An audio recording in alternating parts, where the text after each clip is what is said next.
Ya memang begitu, ya sudah resiko, karena kalau tiba-tiba rekeningnya tinggi ya nggak apa-apa lah Pak. Kalau tiba-tiba rekeningnya tinggi tapi ternyata itu hasil warisan yang sah, ya nggak apa-apa diperiksa.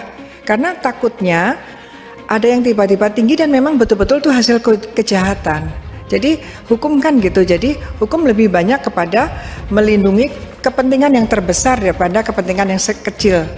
Kan dikatakan bahwa untuk kepentingan yang terbesar itu dahulukan. Memang ada side effect-nya, yaitu ada kalanya sudah dilaporkan ternyata tidak ada apa-apanya. Ya nggak usah marah, karena kalau marah pun nggak bisa, karena sudah disebutkan tidak bisa gugat perdata maupun dituntut pidana.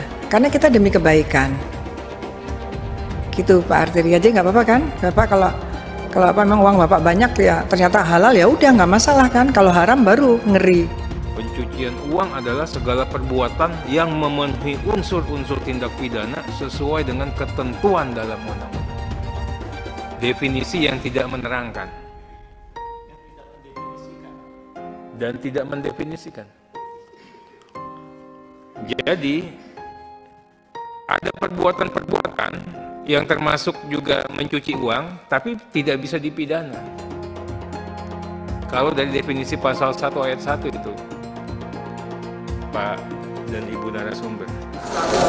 Kepala PPATK, kepada teman-teman, jangan ada salah persepsi di publik bahwa yang kami sampaikan kepada Kementerian Keuangan itu bukan tentang adanya penyalahgunaan kewenangan atau penyalahgunaan atau korupsi yang dilakukan oleh pegawai oknum di Kementerian Keuangan, tapi lebih kepada kasus-kasus yang kami sampaikan kepada Kementerian Keuangan dalam posisi Kementerian Keuangan sebagai penyidik tindak pidana asal pencucian uang yang diatur di dalam Undang-Undang Nomor 8 Tahun 2010. Jadi kita menegaskan kepada teman-teman bahwa kami dengan Kementerian Keuangan sudah sangat dekat. Kementerian Keuangan adalah salah satu kementerian yang kalau kami koordinasikan yang relatif permasalahan secara internal sangat kecil dibandingkan dengan lembaga-lembaga lain. Sempat panas dengan Mahfud MD, kini Arteria Dahlan disentil pakar TPPU Yanti Garnasih. Kalau haram baru ngeri.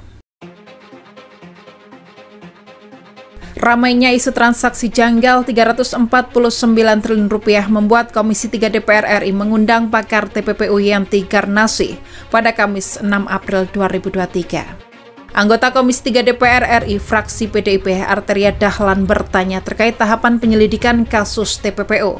Dirinya bertanya terkait tindakan pencucian uang mana saja yang tidak bisa dipidana sesuai yang tertera dalam pasal 1 ayat 1. Pada kesempatan itu, Yanti Garnasih menjawab bahwa jika tidak ditemukan kejanggalan transaksi dalam keuangan, maka tidak menjadi masalah. Maka dari pihak penegak hukum maupun bank tidak akan bisa dituntut secara pidana maupun perdata. Kalau nasabahnya sampai tahu bahwa itu sudah dilaporkan ke PPATK dan ternyata uangnya itu sah-sah saja, ujar Yanti Garnasih dikutip ayojakarta.com dari YouTube Kompas TV Jumat 7 April. Maka sudah ditentukan bahwa baik penegak hukum maupun bank tidak bisa dituntut pidana ataupun digugat perdata, sambungnya. Menurutnya, jika rekening nasabah sampai dilaporkan dan diperiksa oleh bank akibat adanya transaksi yang besar merupakan suatu resiko yang harus ditanggung. Apalagi, jika tiba-tiba masuk dana yang besar di rekening nasabah maka patut dicurigai karena bisa saja merupakan hasil dari kejahatan. Meskipun setelah diperiksa ternyata dana besar tersebut merupakan hasil yang sah, seperti penjualan warisan, maka tidak menjadi masalah ketika diperiksa. Kalau tiba-tiba rekeningnya tinggi, ya nggak apa-apalah Pak. Tiba-tiba rekeningnya tinggi kalau ternyata itu hasil warisan yang sah, ya nggak apa-apa diperiksa, ujarnya. Karena takutnya ada yang tiba-tiba tinggi dan betul-betul itu hasil kejahatan, imbuhnya. Yanti Garnasih juga menegaskan bahwa hukum lebih banyak melindungi kepentingan yang terbesar daripada kepentingan yang kecil. Meskipun akan ada efeknya seperti ketika sudah dilaporkan dan hasilnya tidak ada apa-apanya, namun hal tersebut tetap harus dilaksanakan dan tidak boleh marah atas hal tersebut karena untuk kebaikan.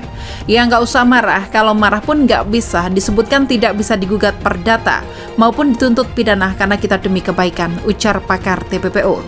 Gitu Pak Arteria, jadi nggak apa-apa kan kalau memang uang Bapak banyak ya ternyata halal, ya udah nggak masalah kan, kalau haram baru ngeri, jelasnya.